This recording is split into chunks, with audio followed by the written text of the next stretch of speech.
Hello students, हमारा आज का टॉपिक है forfeiture of shares. Forfeiture of share का मतलब होता है शेयर्स का आहरण।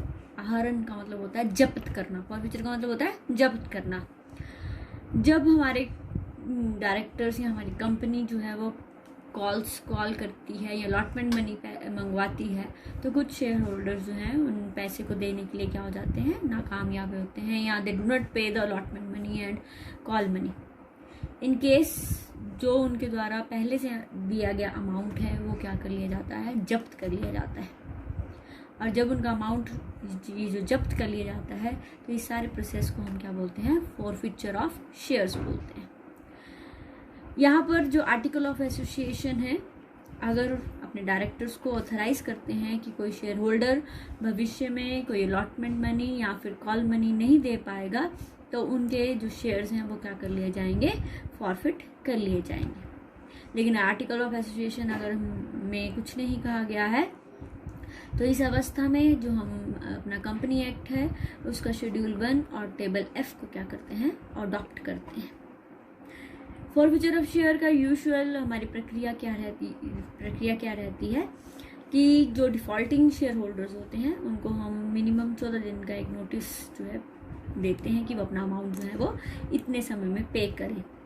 लेकिन अगर वो इस 14 दिनों के समय में अपना अमाउंट पे नहीं कर पाते हैं तो उनके शेयर्स को क्या कर लिया जाता है, फॉरफिट कर लिया जाता है। मतलब जो अमाउंट उन्होंने ऑलरेडी दे रखा है उसको कंपनी क्या कर लेती है, जब्त कर लेती है और अकाउंट में ट्रांसफर कर देती है, जिसको हम क्या बोलते हैं, शेयर फॉरफीचर अकाउंट। इस अवस्था में, फॉरफीचर अवस्था में हमारे शेयर जो हैं कैंसिल हो जाते हैं और हमारी शेयर कैपिटल उस एक्सटेंट तक रिड्यूस हो जाती है। जो शेयर होल्डर्स हैं उसका नाम रजिस्टर से हटा दिया जाता है और जो उनका अमाउंट है, मैंने आपको पहले बोला, उसको हम कंपनी क्या कर लेती है, जब्त कर लेती है, फॉरफिट कर लेती है और एक नए अकाउंट में डाल देती है, जिसको हम क्या बोलते हैं, शेयर फॉरफीचर अकाउंट या शेयर फॉरफिटेड अकाउंट। फॉरफीचर के कारण इनकी अलॉटमेंट वैसे तो कैंसिल नहीं होती है, इसलिए बाद में इन शेयर्स को क्या कर दिया जाता है, अदरवाइज या तो डिस्पोज ऑफ कर दिया जाता है, किसी और शेयर होल्डर्स को क्या कर दिया जाता है, री इशू किया कर दिया जाता है, जैसे कि आपके बोर्ड ऑफ डायरेक्टर्स जो हैं उचित समझे। और फॉरफिटेड शेयर अगर हम री इशू कर देते हैं तो जो हमारा शेयर फॉरफीचर का जो पार्ट है या शेयर फॉरफीचर अकाउंट का जो बैलेंस है वो शेयर कैपिटल का हिस्सा बन जाता है और इसको कहाँ पर शो किया जाता है, शेयर होल्डर फंड, और उसका सब हेड रहता है शेयर कैपिटल, उसमें क्या कर दिया जाता है, ऐड कर दिया जाता है। तो फॉरफीचर ऑफ शेयर का मतलब है, या आहरण ऑफ शेयर्स का मतलब है कि कंपनी के जो शेयर होल्डर्स हैं जो अपना पैसा अगला अमाउंट है वो नहीं दे पाएंगे तो कंपनी के डायरेक्टर्स के पास ये अधिकार है कि जो पैसा उन्होंने दिया है उसको वो क्या कर सकते हैं, फॉरफिट कर सकते हैं। तो इसके लिए क्या एंट्रीज, क्या अकाउंटिंग ट्रीटमेंट होती है तो आपको पता ही है। या तो शेयर्स हमारे पार पे इशू किए जाते हैं या फिर किस पे किए जाते हैं, प्रीमियम पे किए जाते हैं। तो अगर हमारे पास शेयर्स जो हैं वो एट पार पे किए जाएंगे तो फॉरफीचर के समय में क्या एंट्री होगी, तो हमारी एंट्री होगी share capital account debit, to share allotment account, to share calls account और टू शेयर फॉरफीचर अकाउंट। जब हमारी कैपिटल बनती है तो उसको हम क्या करते हैं, क्रेडिट करते हैं। अब हमारी कैपिटल को हम क्या कर रहे हैं, रिड्यूस कर रहे हैं, कम कर रहे हैं, कैंसिल कर रहे हैं, तो हमारी शेयर कैपिटल अकाउंट क्या हो जाएगा, डेबिट हो जाएगा। जितने अमाउंट से हमने क्या करना है, जितने अमाउंट के शेयर्स हैं, जितनी हमारी शेयर कैपिटल है, टोटल अगर कॉल्ड अप हमारा 10 रुपीज़ है तो हमारी जो टोटल अमाउंट ऑफ शेयर्स हैं, मान लो 100 हैं तो ये किसके साथ मल्टीप्लाई होंगे, 10 के साथ ही होंगे। शेयर अलॉटमेंट में नॉट रिसीव्ड अमाउंट, जो हमारे पास अमाउंट रिसीव नहीं हुआ है। इसी तरह से कॉल्स में भी कौन सा अमाउंट आता है, जो अमाउंट रिसीव्ड नहीं हुआ है। और शेयर फॉरफीचर में कौन सा अमाउंट आता है, जो हमें ऑलरेडी रिसीव हो चुका है। और ये टोटल अमाउंट जो है ये कॉल्ड अप अमाउंट से होगा। ध्यान रखना, ये अमाउंट किससे होगा, कॉल्ड अप से होगा। अगर कंपनी ने मान, यहाँ तो मैंने बोला आपको पूरा 10 रुपये का शेयर है, 10 रुपये कॉल किए हैं, लेकिन मान लो यहाँ पर 8 रुपये कॉल किए हैं तो यहाँ पर जो अमाउंट है वो डेबिट कितने से होगा, 8 रुपये से ही होगा, 10 रुपये से नहीं हो जाएगा। तो इससे रिलेटेड मैं आपको इलिस्ट्रेशंस दिखाती हूँ कैसे करेंगे। करता है कि एक शेयर होल्डर्स है जिसके पास एक्स लिमिटेड के 100 शेयर्स हैं, 10 रुपये का शेयर है। जिसमें उसने 3 रुपये एप्लीकेशन पे किए हुए हैं और 2 रुपये अलॉटमेंट पे किए हैं, लेकिन उसने ना फर्स्ट कॉल दी ना सेकंड कॉल दी। Pass the journal entry for to related this very effect. तो मैंने आपको क्या बोला है, share capital account debit to share कौन क्या क्या नहीं आया हमारे पास, फर्स्ट कॉल और सेकंड कॉल नहीं आई, तो क्रेडिट क्या करेंगे, to share first call, to share second call, और जो अमाउंट हमारे पास आ चुका है वो कौन से अकाउंट में ट्रांसफर होता है, शेयर फॉरफिचर में। तो यहाँ क्या लिखेंगे, टू शेयर फॉरफिचर अकाउंट। अब इसको हमने अमाउंट कैसे लिखने हैं, 10 रुपये का शेयर है, 10 रुपये कॉल अप है, तो 100 इंटू 10 1000। फर्स्ट कॉल कितने की है, 3 रुपये की, तो 100 इंटू 3। सेकेंड कॉल कितने की है, 2 रुपये की, 100 इंटू 2, तो 200 रुपये। अब जो हमारे पास अमाउंट रिसीव हो चुका है उसको हम किस अकाउंट में डालते हैं, फॉरफिचर अकाउंट में। तो 3 रुपये एप्लीकेशन के हैं, 2 रुपये अलॉटमेंट पे, तो टोटल अमाउंट कितना हुआ, 5 रुपये किसके हिसाब से, 100 शेयर्स के हिसाब से कितना हो गया, 500। तो 300, 200, 500 और 500 1000, ये देखो amount debit will be equal to credit being share forfeited. ये सिंपल केस है जब आपके शेयर्स क्या हैं, पार पर फॉरफिट किए जाएंगे। आपने share capital account debit to जो अमाउंट जो कॉल्स नहीं आई है उसको क्रेडिट करना है, और जो पैसा आ चुका है वो कौन से अकाउंट में ट्रांसफर करना है, शेयर फॉरफिचर अकाउंट में डालना है, शेयर फॉरफिटेड अकाउंट में डालना है। उसके बाद दूसरा केस है हमारे पास, ये बहुत इंपॉर्टेंट है, थोड़ा सा कॉम्प्लेक्स है, थोड़ा सा सीखने वाला पॉइंट है। Forfeiture of share issued at premium. जब हमारे शेयर ओरिजिनली हमने किस पे इशू किए हैं, प्रीमियम पे इशू किए हैं, और फिर इसमें अमाउंट जो है वो हमें कुछ शेयर होल्डर्स ने इसमें क्या कर दिया, डिफ़ॉल्ट कर दिया है। तो 2 केसेस बनेंगे, क्योंकि कई बार प्रीमियम रिसीव हो चुका होगा और किसी केस में प्रीमियम रिसीव नहीं हुआ है। पहला है हमारे पास premium not received, forfeiture of share before premium is received. इसका मतलब है इस व्यक्ति ने अगर जिसका प्रीमियम रिसीव नहीं हुआ, जनरली हमारी अलॉटमेंट के साथ प्रीमियम आता है, तो इसका मतलब अलॉटमेंट नहीं दी होगी, तो हमारी एंट्री क्या बनेगी उस अवस्था में, share capital account debit, security premium reserve account debit.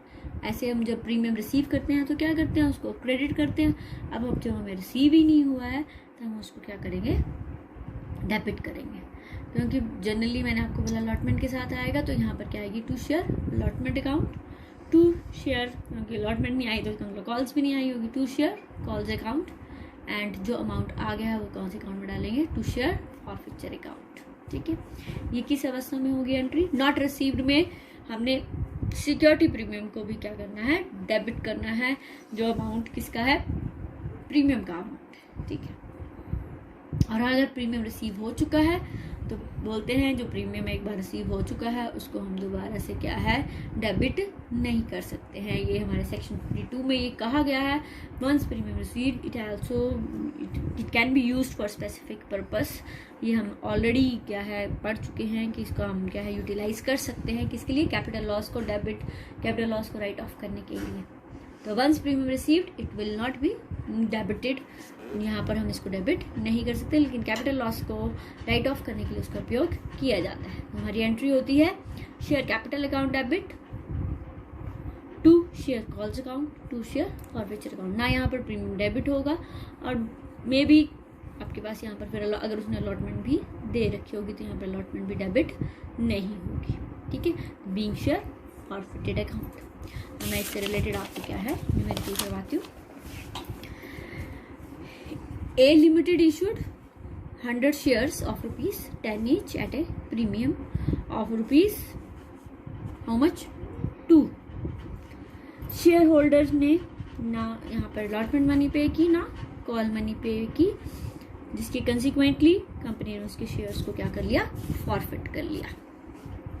तो इन दिस केस हमारी एंट्री क्या होगी, बिकॉज ये कौन सा केस है, then premium is not received, तो एंट्री क्या होगी, share capital account debit security, क्योंकि यहाँ प्रीमियम नहीं रिसीव हुआ है तो प्रीमियम को क्या करेंगे, debit, security premium reserve account debit to, क्योंकि अलॉटमेंट भी रिसीव नहीं हुई है तो to share allotment, to share first call, to share second call, to share forfeiture account. सारा अमाउंट कॉल कर लिया हुआ है। 100 शेयर है, 10 रुपए का शेयर है, तो हाउ मच 1000। कितने रुपीज का प्रीमियम है? 100 इंटू 200। अलॉटमेंट पे अब कितना अमाउंट आएगा, क्योंकि ना यहाँ प्रीमियम रिसीव हुआ है और ना ही यहाँ पर अलॉटमेंट रिसीव हुई है, तो टोटल जो अलॉटमेंट है वो टोटल, क्योंकि यहाँ पर ऑलरेडी, क्योंकि ये अमाउंट 2 रुपये यहाँ पर क्या हो रहा है, डेबिट हो रहा है, इसलिए अलॉटमेंट कितने से क्रेडिट होगी? 5 रुपीज से। It will be 500। First call कितने की है? 200 की। सेकेंड कॉल भी 200 की। और जो शेयर फॉरफीचर है उसमें सिर्फ उसने क्या किया है, एप्लीकेशन मनी की पे की है। कितने रुपए की? 3 रुपए की।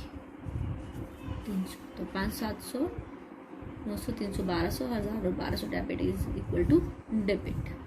Credit being share forfeited due to non payment of allotment and calls money। ठीक है, समझ में आ गया? देखो यहाँ पर प्रीमियम अमाउंट हमने यहाँ जितना अमाउंट से प्रीमियम सी उसको हमने डेबिट कर दिया, और अलॉटमेंट में भी प्रीमियम का अमाउंट इंक्लूडेड है। ठीक है, एक बार यहाँ पर डेबिट भी होगा, यहाँ पर क्या हो गया, क्रेडिट भी हो गया। अब इसी केस को अगर हम ले, यहाँ पर प्रीमियम मान लो पे कर दिया उसने। इन द अबव एग्जाम्पल मैं इसको ही वेरी मतलब कि ठीक इसी में जो है हम मॉडिफाई करके इसी को हम जो है चेंज करेंगे। ये amount has been received of premium. तो in the above example if you paid the application as well as allotment money but fail to pay the call money, तो क्या करेंगे हम? Share capital account debit. अब यहाँ security premium reserve account जो है वो डेबिट नहीं होगा, क्योंकि premium once received will not be debited. To share मतलब अलॉटमेंट का अमाउंट आ चुका है। Share first call to share final call and to share forfeiture account.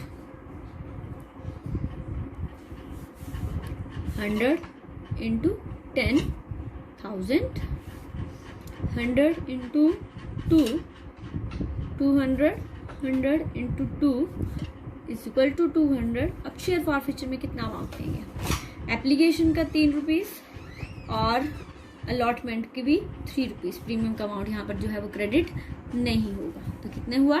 100 into 6, 600, 1000, 200, 200, 600, 400, 1000, 1000 will equal to 1000, so debit is equal to credit. ठीक है, being share forfeited. ठीक है, तो ये हमारे पास क्या है, बहुत इंपॉर्टेंट थिंग्स हैं कि फॉरफिचर ऑफ शेयर कैसे करते हैं। ये एट पार है और एट प्रीमियम है। ठीक है, तो आपने अब इससे रिलेटेड जो है न्यूमेरिकल देखने हैं, और अगर नहीं आते, पहले छोटे छोटे न्यूमेरिकल्स होंगे आपकी बुक में, उनको करो। ये कैसे करना है? प्रीमियम अमाउंट रिसीव हो चुका है, प्रीमियम अमाउंट रिसीव नहीं हुआ, ये सारे बाकी रिलेटेड जो आपके टॉपिक हैं उनको भी साथ साथ में करते जाना है। जो प्रो रेट अलॉटमेंट की थी उससे रिलेटेड भी आपने टेबल बनाओ, उससे रिलेटेड भी सम करो, और साथ में ये फॉरफीचर भी रिवाइज करो। ठीक है, उसके बाद कल फिर फुल लेंथ क्वेश्चन करेंगे कि किस तरह से जो है पूरा क्वेश्चन में हमारे पास पहले शुरू से एंट्रीज होंगी, फिर फॉरफीचर होगा। ठीक है, तो आज के लिए हमारे पास it is forfeiture of share at par as well as premium. Thank you.